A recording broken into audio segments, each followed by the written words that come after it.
ಹುಲಿ ನೃತ್ಯವನ್ನ ಪ್ರದರ್ಶನ ಮಾಡಿದಂತ ಮುದ್ದು ಮಗುವಿಗೆ ಧನ್ಯವಾದಗಳು. ಈ ಮುದ್ದು ಮಗುವಿಗೆ ಸಂಬಂಧಪಟ್ಟಂತ ಪಾಲಕರು ವೇದಿಕೆ ಮೇಲೆ ಬರಬೇಕು. ಪೂಜ್ಯರಿಂದ ಅವರಿಗೆ ಆಶೀರ್ವಾದ. ಅವ್ರ ಪಾಲಕರು ಇಬ್ರು ಬರ್ಬೇಕು. ಸರ್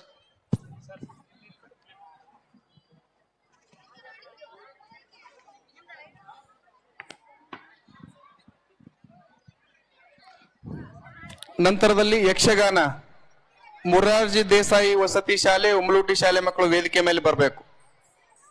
ನಿಮ್ಗೆ ಸಂಬಂಧಪಟ್ಟಂತ ಆಡಿಯೋವನ್ನ ನಮ್ಮ ಸಂಗೀತ ಸಂಯೋಜಕರ ಹತ್ರ ನೀಡಿರ್ಬೇಕು.